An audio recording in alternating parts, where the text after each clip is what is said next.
que é a que está estocada na minha célula, guardada na forma de resíduo. Eu vou e jogo esse primeiro pico e aí eu libero tudo isso, né? A gente viu que para que eu produza insulina, eu preciso de todo aquele passo a passo na produção de qualquer proteína, né? Então eu tenho lá DNA, RNA mensageiro, produz a proteína, processa a proteína. Então isso leva um tempo para acontecer, né? Então, se o meu organismo ele tivesse que esperar todo esse mecanismo acontecer, quando a hiperglicemia acontecesse, se todo esse processo tivesse que acontecer, ia demorar muito para a glicemia ser corrigida. Então, eu tenho um primeiro pico, que é o meu estoque, que é aquele que já está pronto, de demanda imediata, e aí isso me gera um tempo em que eu consiga aumentar a produção de insulina e manter essa produção, essa liberação, até que a minha glicemia seja corrigida, né? Então, esse segundo passo aqui, ó, né, da queda, é quando eu tenho, eu usei todo o meu estoque, que já estava pronto,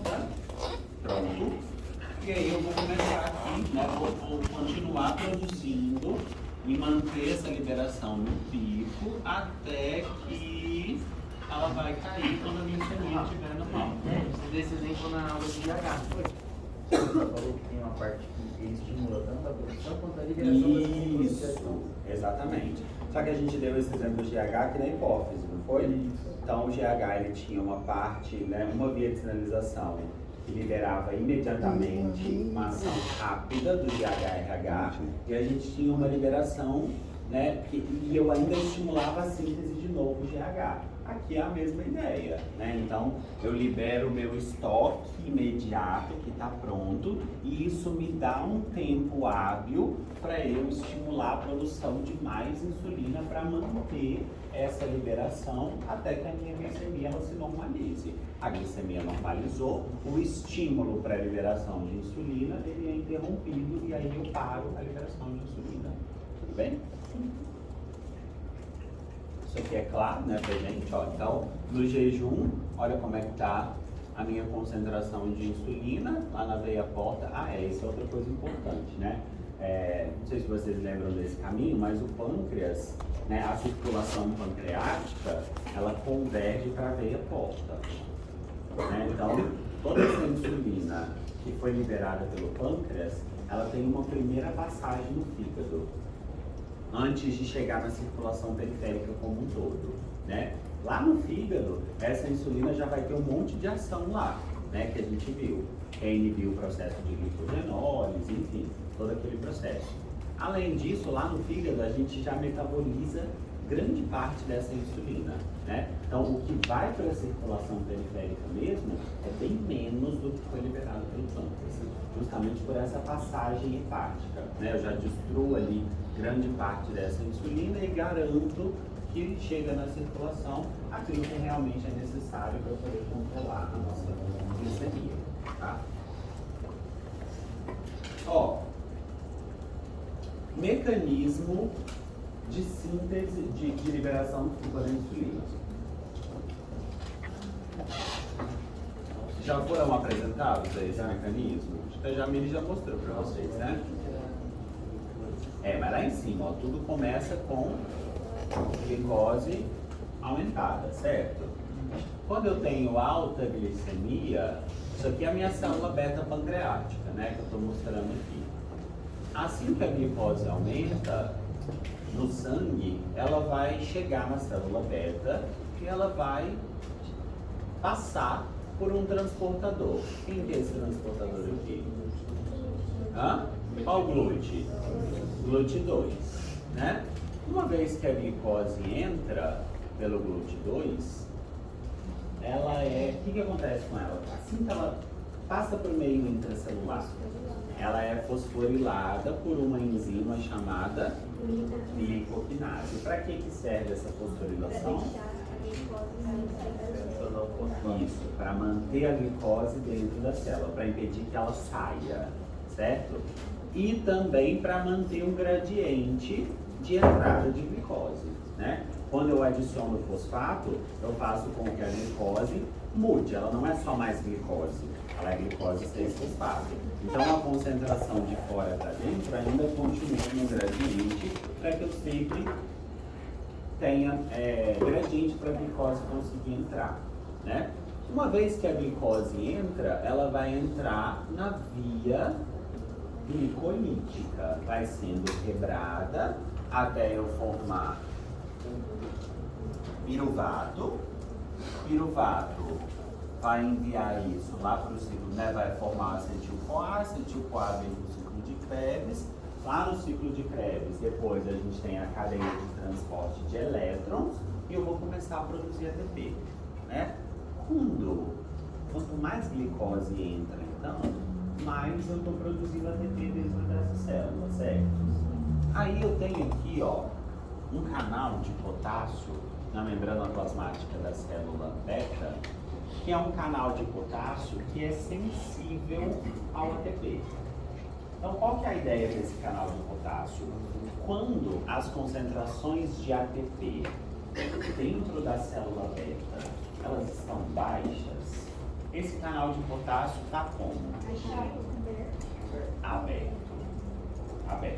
Esse canal de potássio está aberto. E a gente sabe, desde a nossa BMF1, que o potássio ele é um íon mais concentrado onde? Intracelular. Então, quando o canal está aberto, o que tende a acontecer com o potássio? Ele sai da célula, certo? E aí, muito bem. Aí chegou a glicose, entrou na via glicolítica e começou a aumentar a produção de ATP, certo? E aí esse canal, que é sensível ao ATP, que até então estava aberto, o que acontece com ele? Ele fecha, ele fica inibido. Né? O canal de potássio sensível ao ATP, ele fecha. Na hora que o canal fecha, o que acontece com o potássio? Ele acumula dentro da célula. E o potássio, quando ele acumula dentro da célula, eu estou acumulando aqui carga. O que eu faço com a membrana plasmática da célula? Despolarizo essa membrana, ou seja, gero uma carga positiva nela. E aí essa carga positiva, ela percorre a membrana plasmática da célula e alcança um canal. Um canal de quê? De cálcio. Um canal de cálcio de que tipo? Voltagem independente. E aí, quando esse canal de cálcio, voltagem independente, é atingido por essa onda de despolarização, o que acontece com ele? Ele abre. E aí, o que acontece com o cálcio? Entra cálcio. Ao entrar o cálcio, o que o cálcio faz? Exocitose das vesículas contendo insulina mais o peptídeo C. Tudo bem? E aí eu jogo a insulina para fora. Tudo bem com esse mecanismo? Já sabiam dele, né? Tá. Aí, olha só, quero apresentar aqui para vocês uma novidade, que é um padrão de medicamentos que é utilizado, né? Medicamentos que são hipoglicemiantes, que são utilizados para o tratamento da diabetes. Que são esses medicamentos aqui, ó. Então, são hipoglicemiantes orais, que são chamados de sulfonilureias. Esse daqui, ó, tá aqui embaixo. Qual que é o mecanismo de ação desse medicamento? O que ele faz? Ele potencializa a liberação da insulina. Tá, mas como que ele faz isso? Ele vem aqui, ó, diretamente naquele canal de potássio que é sensível ao ATP e fecha ele, inibe ele. E aí ele já faz todo o mecanismo. Fecha o canal, acumula o potássio, despolariza a célula, cálcio, exocitose de vesícula. Tudo bem? Ótimo. Tá. Uma vez que a gente entendeu como que a insulina é produzida, como que ela é liberada, uma vez que ela foi liberada, o que ela vai fazer agora? O que ela vai agir? Como que ela vai agir? Né? Então, a primeira coisa que a insulina vai fazer é se ligar no seu receptor, né, nos tecidos, que são tecidos alvo da insulina. Quais são esses tecidos mesmo? Teatro esquelético, cardíaco e adiposo. Que tipo de receptor que eu tenho para a insulina mesmo? GLUT4 é transportador. GLUT4 não é receptor, é um transportador de glicose. É do receptor de insulina. Tirosina quinase, perfeito. Receptor tirosina quinase. O que quer dizer quando eu falo que um receptor ele é tirosina quinase? O que é o sonho de vida de toda quinase quando ela veio ao mundo? Fosforilar coisas, adicionar fosfato. E esse receptor tirosina quinase fosforila onde? Em resíduos de tirosina, perfeito, em resíduos de tirosina. Por isso que ele é chamado tirosina quinase. Então, esse receptor de insulina aqui, ó, ele tem duas subunidades. E ele faz o que a gente chama de autofosforilação. Então, é assim, ó, essa subunidade aqui fosforila essa no resíduo de tirosina e essa subunidade aqui fosforila essa no resíduo de tirosina. Então, eles se autofosforilam. Tudo bem? Por que eu estou chamando a atenção para esse detalhe tão minucioso de onde que acontece a fosforilação? Porque existem alguns quadros patológicos, alguns tipos de diabetes, que a etiologia, a etiopatogênese desse diabetes, ele está justamente na fosforilação em um resíduo errado. Então, ao invés de fosforilar no resíduo de tirosina, o receptor, ele fosforila, por exemplo, num resíduo de serina. E aí, quando eu fosforilo num resíduo errado, eu ativo a via de sinalização intracelular? Não. E aí eu tenho um problema de resistência à insulina. Tudo bem? O problema é na produção de insulina? Não. O problema aqui é na ação da insulina. O receptor não consegue fazer o que ele deveria fazer direito. E aí eu não ativo a via de sinalização. E aí o GLUT4 consegue ir para a membrana? Não. Tá? Então, a fosforilação do receptor tem que ser no resíduo certo, tem que ser no resíduo de tirosina. E aí, quando essa fosforilação acontecer corretamente, eu vou ter então a translocação do GLUT4 para a membrana, né? Então ele se funde. Então o GLUT4 ele está lá numa vesícula, lá no citoplasma, né? Então eu tenho lá as minhas vesículas contendo GLUT4.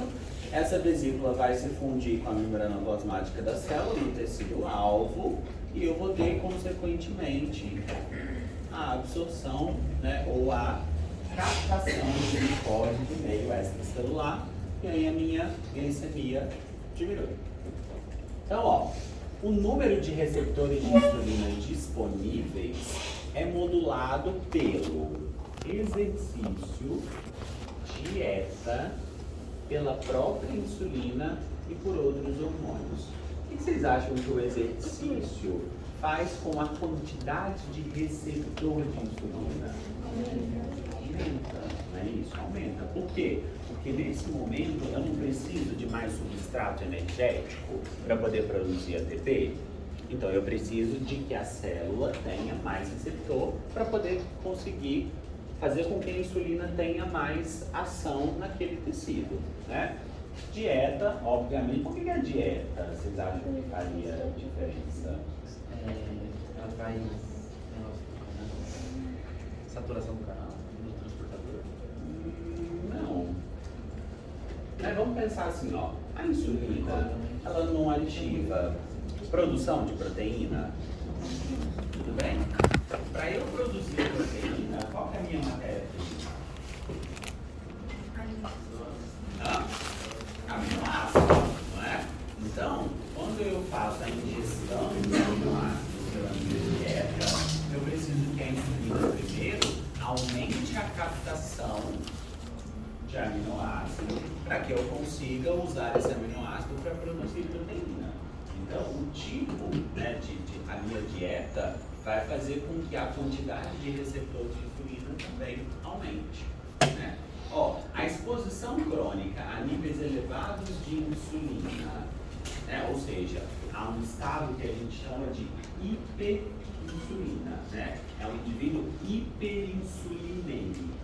Então, há uma posição, então uma exposição crônica, prolongada. Aqui, esse crônico, né, ele não está relacionado com o infiltrado inflamatório. Aqui a gente está falando de uma exposição prolongada, né? A exposição de níveis elevados de insulina, a obesidade e o excesso de hormônio de crescimento levam a um down regulation dos receptores de insulina. O que é down regulation? Diminuição da quantidade de receptor. Faz sentido essa afirmação?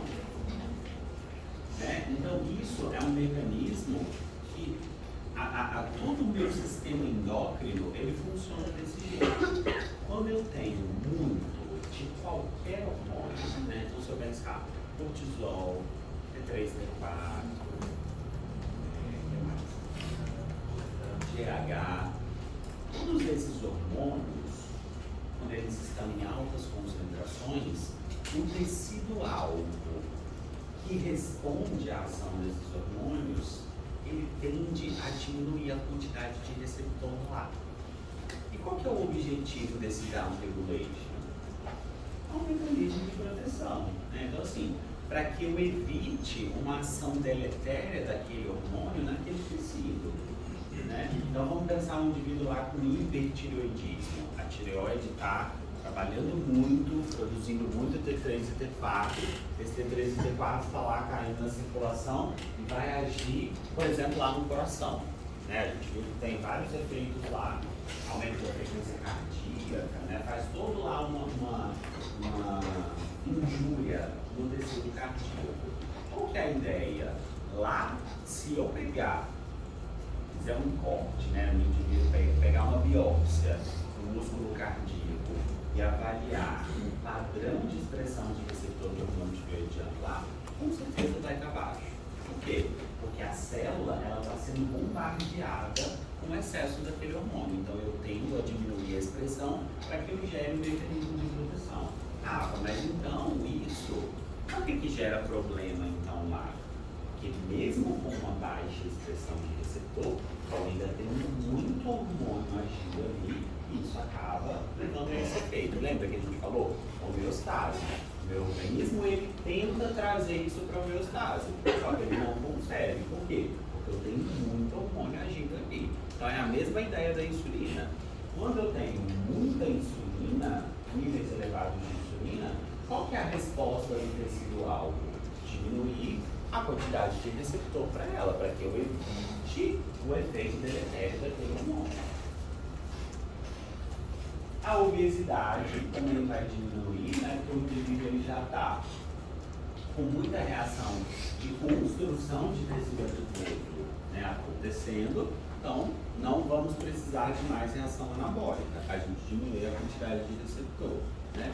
Por outro lado, ó, o exercício e a inanição up-regulam os receptores de insulina. O que é inanição? Oi? Isso é uma desnutrição muito severa, uma desnutrição grave, tá? Que é vista geralmente lá naquelas crianças da Etiópia, né? Que tem um déficit energético muito grande pela falta de alimentação. Então, é um estado de desnutrição muito severo. Nessa situação, a gente vê um aumento dos receptores de insulina. Faria sentido isso? Claro, né? Porque assim, qual é a ideia aqui? Eu vou deixar a minha célula mais sensível possível de insulina, né? De receptor de insulina. Para quê? Quando chegar a glicose lá, o mínimo de glicose que chegar, eles já conseguem captar para conseguir produzir alguma coisa. Como vai ter uma exposição crônica? Não vai o quê? Como vai ter uma exposição crônica da insulina que todo não pode ter, tipo, todo não pode ter licença fisiológica? Para de fazer o Não, na verdade o que você vai ter, não é que é parar de produzir o receptor, você diz? Não, parar de fazer o tal regulation, né? Tipo, tirar, perder o nome glútea é tipo direita membrana e calça também. Então, ele pode entender que aquilo lá tipo, é normalmente fisiológico dele começar a deixar lá. Não, isso não acontece, tá? O que a gente vê é assim, existe o down regulation, né? Existe uma diminuição do receptor quando o hormônio está alto, mas eu tenho tanta insulina, eu tenho tanto hormônio ali, que mesmo com essa diminuição do receptor, eu ainda tenho o efeito deletério, mesmo com essa baixa quantidade de receptor.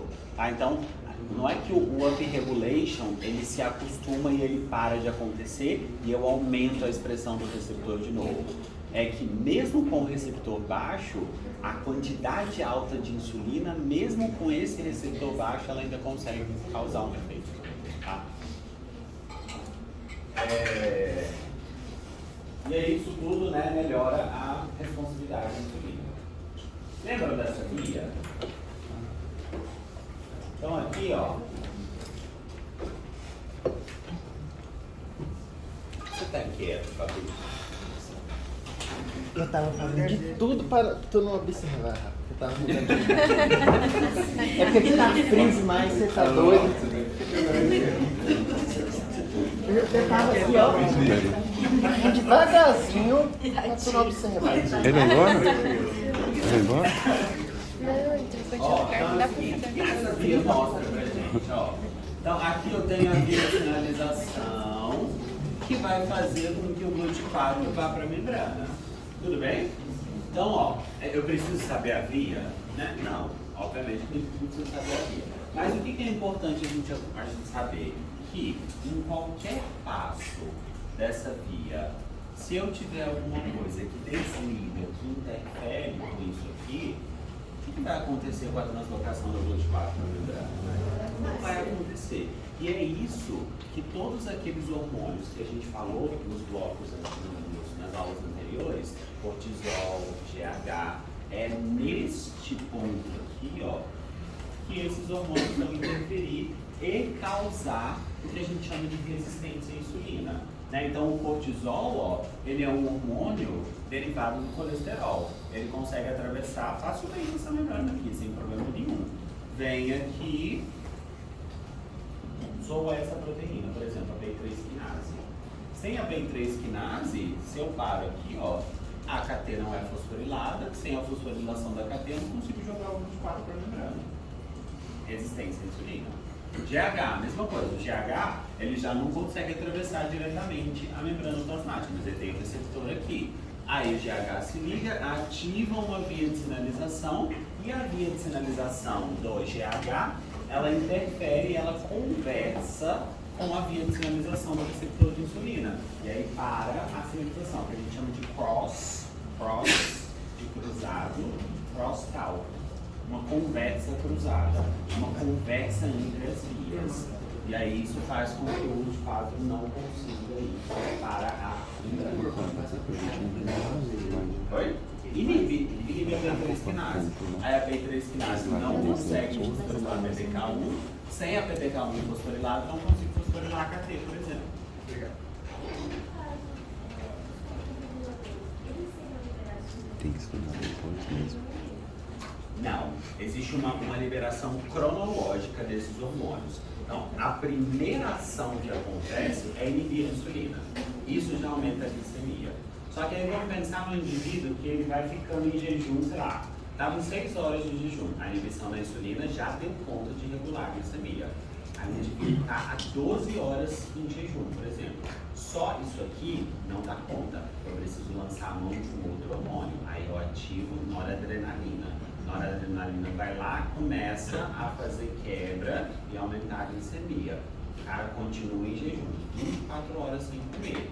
Eu preciso de outros hormônios para poder fazer isso. Então, assim, eu vou somando respostas para que a minha glicemia vá aumentando de acordo com a demanda, né? Até que chegou uma hora que eu vou consumindo coisa, né? Minha gliconeogênese está lá acontecendo, vou começar a consumir músculo para fazer isso, vou começar a consumir pílula de pouso para poder fazer isso, e o corpo está trabalhando, né? Então, essa liberação desses contrarreguladores, ela obedece a uma escala cronológica. Primeiro um, depois o outro, Por isso que a gente vai tendo isso que a gente chama de uma ação sinérgica.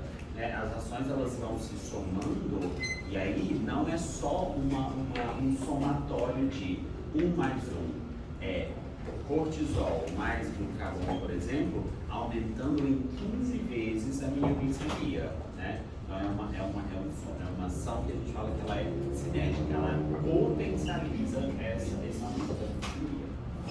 Aquele metformin ali Isso, né? Então isso aqui é importante, tá vendo? Ó, metformina é um medicamento, né? Aquele medicamento que é usado especialmente em paciente que ele é tipo 2, né? Tem diabetes de tipo 2. Então o que a metformina faz? Olha aqui, ó. A metformina, ela ativa uma via que a gente chama de via da AMPK. Tudo bem? É uma quinase que depende, ó, de síntese de ATP. Qualquer coisa que leve a um aumento da produção de ATP ativa a via da AMPK. E aí essa via da AMPK, olha só, o que ela faz com o GLUT4? Transloca. Precisa da via da insulina? É uma via completamente independente da via da insulina. Então a metformina, ó, ela faz o que a insulina faria, só que independente da insulina. Vamos falar duas aqui. Tá? Ó, o que é uma outra coisa que poderia ativar também essa via e fazer isso aqui? Exercício físico. Exercício físico, né? O exercício físico, ele não vai aumentar a produção de ATP? Aumentou a produção de ATP, eu ativo a via da AMPK. Ativando a via da AMPK, eu transloco o GLUT4 para a membrana independente da insulina. Por isso que você vai orientar o seu paciente que, quando ele é DM2, dieta e exercício físico. Tem um exemplo em casa. O pai para de tomar remédio, por exemplo, não toma mais metformina. Por quê? Porque conseguiu ter uma rotina de atividade física que é suficiente para que eu ative a via da MPK e transloque. Ah, mas que tipo de exercício físico? Qualquer exercício físico que leve à contração do músculo. Contraiu o músculo, vou produzir oxidação de ATP, ativou a produção de ATP, eu ativo a via da MPK e transloco o GLUT4 para a membrana. Não preciso que o paciente continue usando remédio. Só o exercício físico já resolveria isso. O paciente com DM1 varia? Não. É um outro mecanismo totalmente diferente, né? Porque o DM1 ele não tem insulina, né? Então aqui eu tenho insulina, só que ela não tem ação. É o mesmo aqui? É uma MPK? resistência à insulina. O DM1 Ele vai não ativar se for usar calculador, depois ele vai ativar. Aquela sibutramina, né? Deve ser, né? Sibutramina. Ah, é. Eu ia falar pra ele.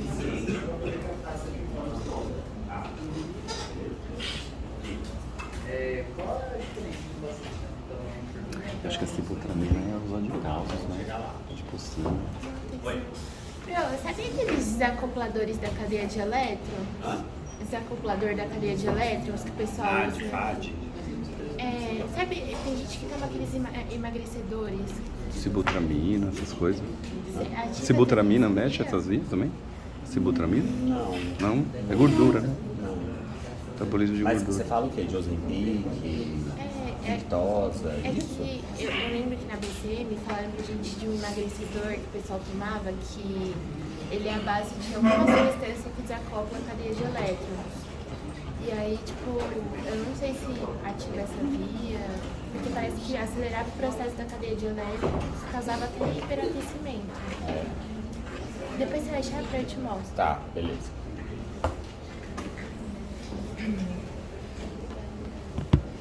Então, ó, tudo bem com essa via?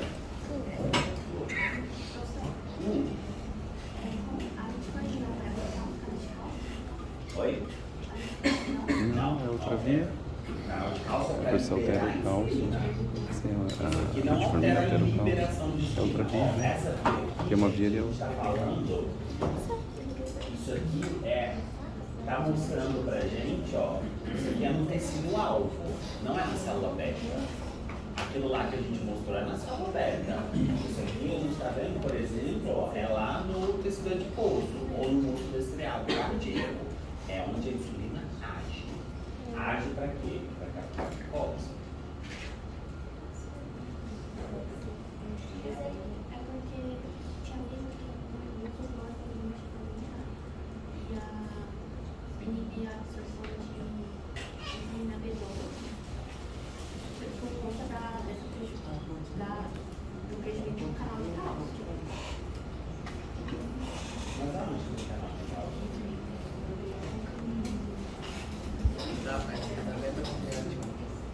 Canal de cálcio, voltagem dependente, então a célula beta, para liberar a insulina. Aqui a gente está falando do mecanismo de ação dessa insulina lá no tecido alvo dele. A metformina não tem ação pancreática. Não que eu saiba. Mas aí, assim, eu estava falando que a metformina aumentaria a liberação de insulina, é isso?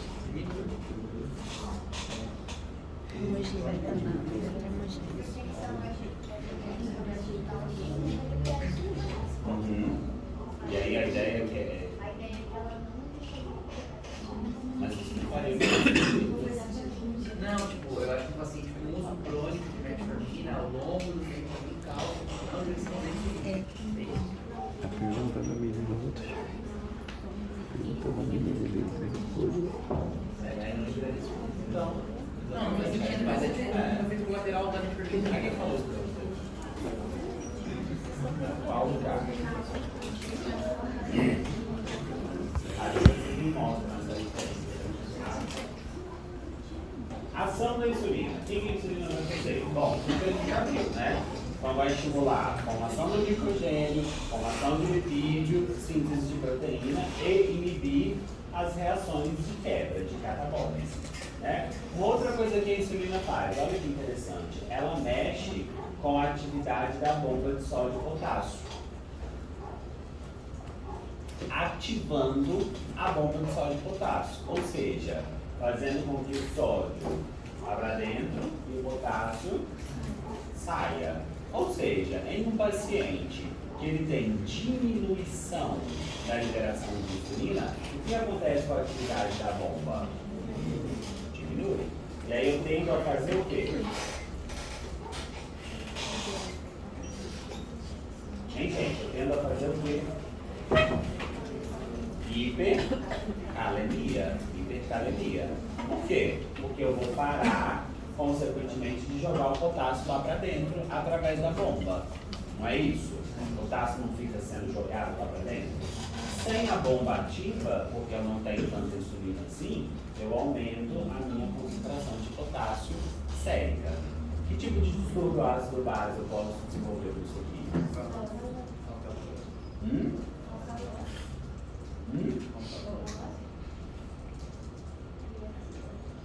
Acidose.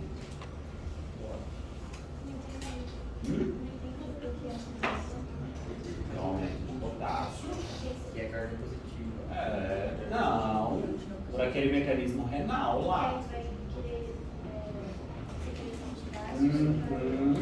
Exatamente.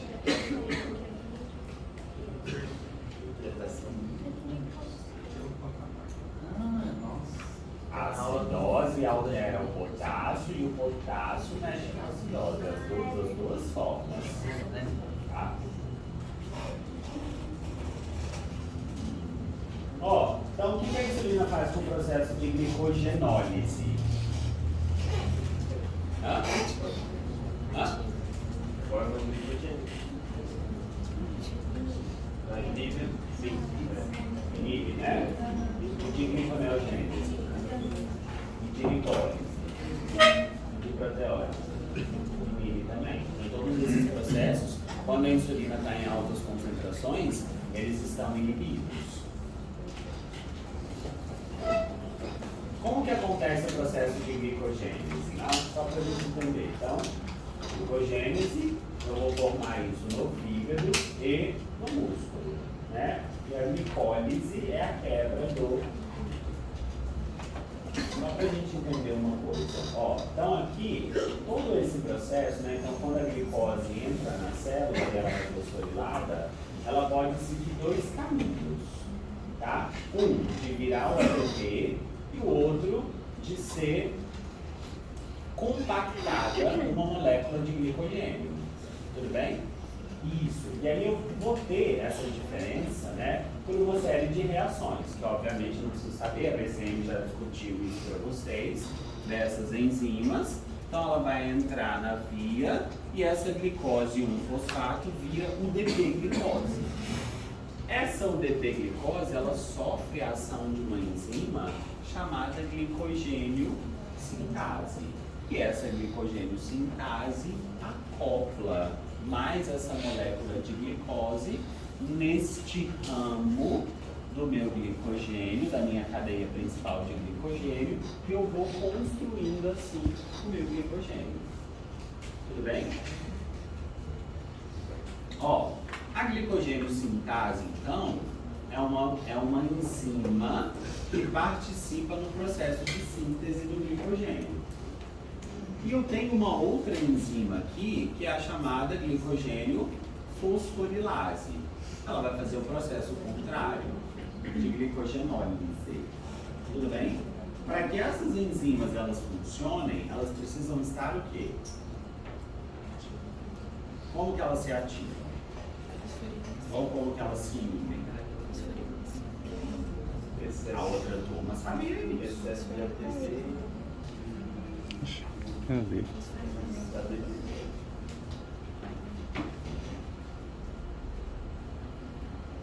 Ó, a glicogênio sintase, quando ela está fosforilada, ela está inativa. A glicogênio fosforilase, quando ela está fosforilada, ela está ativa. Por que eu estou dizendo isso? Porque, ó, quando a insulina se ligar no seu receptor, ela vai ativar uma via de sinalização, que vai levar à produção de uma fosfatase. Fosfatase faz o que com o fosfato? Tira fosfato. Então, ó, remove grupamento fosfato. Vai remover de qual?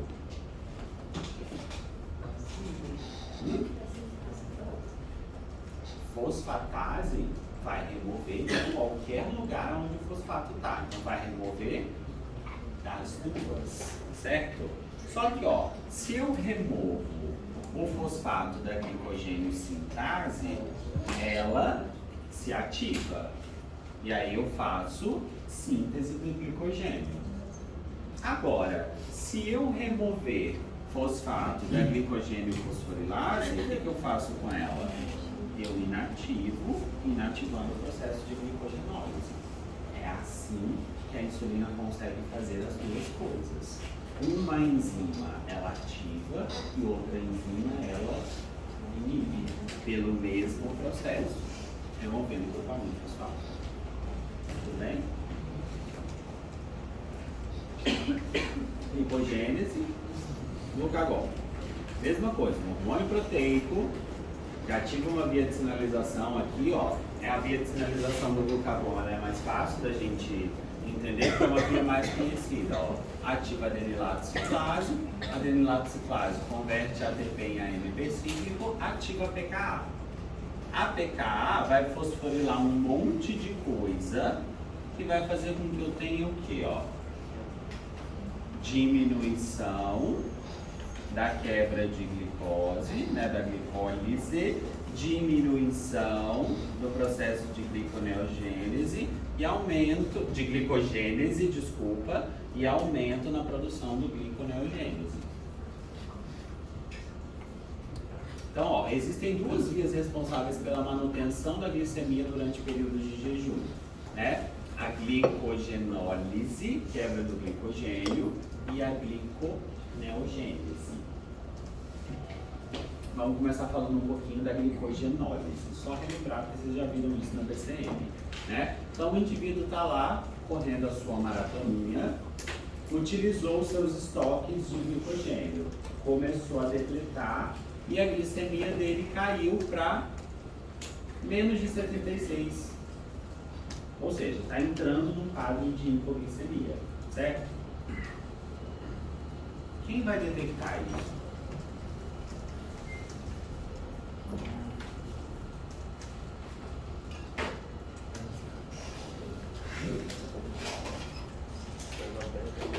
A célula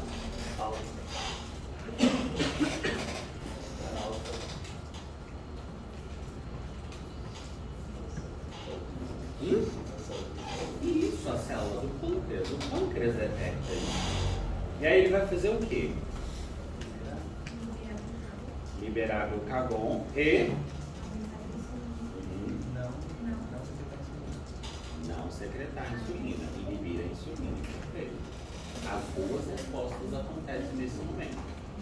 E aí esse glucagon, ó, vai lá no fígado e vai estimular o processo de glicogenólise. O que mais? Essa diminuição da glicemia, ó, vai agir lá na minha suprarrenal e estimular a liberação de quem? Norepinefrina e epinefrina, que vai agir lá no músculo para fazer o mesmo processo de glicogenólise. Tudo bem? Então aí, ó, nessa hora, quem que vai agir aqui? Então lá no pâncreas, eu vou ter a ativação da minha célula alfa para produzir e liberar quem? Glucagon. Esse glucagon vai até o fígado e músculo para fazer o processo de glicogenólise. Como? Ó, o meu glicogênio está aqui, com o seu braço, com o seu ramo, né? A princípio eu vou começar a tirar a molécula de glicose do ramo, não da cadeia principal. Esse aí já falou isso com vocês, né? Eu começo removendo a partir do meu ramo. E aí, ó, quem vai fazer isso? A enzima chamada glicogênio fosforilase, que age nessa ligação aqui, ó, que a gente chama de ligação alfa-1,4, né? E aí ela começa a agir aqui e começa a destacar essas moléculas de glicose dessa reserva de glicogênio, como se fosse mesmo uva de um cacto, sabe? Ó, cada uva que eu arranco é uma glicose que eu estou fornecendo para a minha circulação periférica, para a minha glicemia aumentar. E aí, vou liberando, né, uma glicose, liberando uma molécula de glicose por vez, né, dessa glicose que a gente chama de glicose 1-fosfato. E aí, à medida que eu vou fazendo isso, eu vou gerando cada vez mais moléculas de glicose. E isso, no fim, né, depois que eu gero esse monte de molécula, né, gerei, ó, várias glicoses 6-fosfatos, produto da quebra do glicogênio. Para essa glicose conseguir sair da célula, o que ela não pode ter? O fosfato. E aí eu preciso de uma enzima que arranca os fosfatos dessa molécula. Quem vai fazer isso? Uma enzima chamada glicose 6-fosfatase. Aí, ó, tira o fosfato de um, tira o fosfato de outro, tira o fosfato de outro. Arranquei o fosfato, agora a glicose está purinha. Quando ela estiver purinha, ela consegue passar para o sangue e aumentar a sua glicemia. Tudo bem? Isso aqui, ó, a glicose 6-fosfato, ela é uma enzima que ela é expressa no fígado. No músculo, não. Perfeito. No músculo, a gente não tem glicose 6-fosfato. Glicose 6-fosfatase. Ou seja, não tem como eu tirar o fosfato da glicose. Logo, essa glicose consegue sair? Não. Então ela fica no músculo. E aí quando ela fica no músculo, o que que acontece? Ela vai para a via glicolítica. E aí o que que eu vou produzir aqui? ATP. Tudo bem?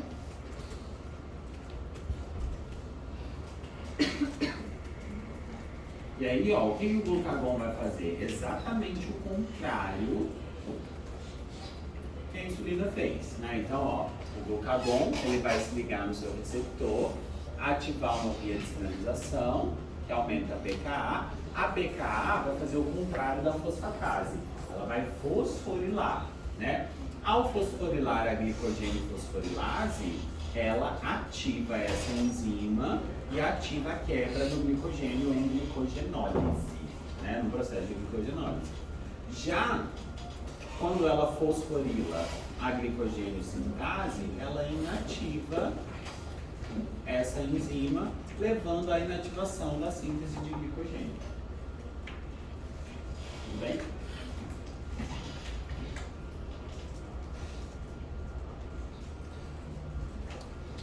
Gliconeogênese, né? Ó, é uma via metabólica que usa de reações enzimáticas para produzir glicose a partir de outros substratos, como aminoácido, lactato e glicerol, né? Então o indivíduozinho está lá, foi subir a montanha, comeu antes de sair de casa, aí se perdeu na floresta, está lá 12, 24, 48 horas em jejum, não consegue comer, né? Primeira coisa que ele vai fazer, né, então, vai quebrar a glicose, né, todo esse componente que ele tinha de reserva, pelo que ele comeu antes de sair de casa, vai sendo consumido para produzir piruvato e para poder produzir energia. Chega uma hora que isso acaba, param de ter substrato para poder produzir ATP, né? E aí, ó, eu preciso entrar no processo de glicólise, né? Isso aqui vai durar algumas horas só, vai sustentar essa glicemia do indivíduo apenas por algumas horas, né? E aí, ó, de 12 a 24 horas de jejum, o processo de glicogenólise sustenta a glicemia do indivíduo. A partir de 12 horas de jejum, eu já tenho a gliconeogênese acontecendo. E ela é a principal fonte de glicose, tá vendo? Então assim, quanto mais prolongado é o jejum, mais eu vou precisando de outras estratégias para fazer com que essa glicemia aumente. Isso aqui eu ia falar um pouco, porque eu não falei ali. O que é importante aqui? Isso aqui, né? Então, ó, a célula, o glucagon, o que ele faz? O glucagon, junto com a diminuição da insulina, epinefrina e o ACTH, eles vão ativar lá no tecido adiposo uma enzima que chama lipase hormônio sensível. Essa lipase hormônio sensível, ela quebra o triglicerídeo. Quebra o triglicerídeo gerando o quê? Ácido graxo e glicerol. O que acontece com o ácido graxo? Vai para a beta-oxidação para produzir o quê? Ácido A e daí produzir ATP. Então, o ácido graxo entra na rota de produção de ATP. E o glicerol? Né? O glicerol, ele vai para o fígado para ser utilizado como combustível da gliconeogênese. Tudo bem? E aí eu tenho, ó, glicerol sendo transformado em glicose, lactato sendo transformado em glicose e todos os aminoácidos produto da quebra de proteína, menos leucina e lisina, entrando na rota de produção de glicose, tudo isso fazendo a minha glicemia aumentar. São os únicos que não entram na rota de produção não entram na glicogênese. São as exceções. Quimicamente, eles não conseguem, eles não são substratos para as enzimas que participam do processo de glicogênese. Tá bom? Vamos tomar um café?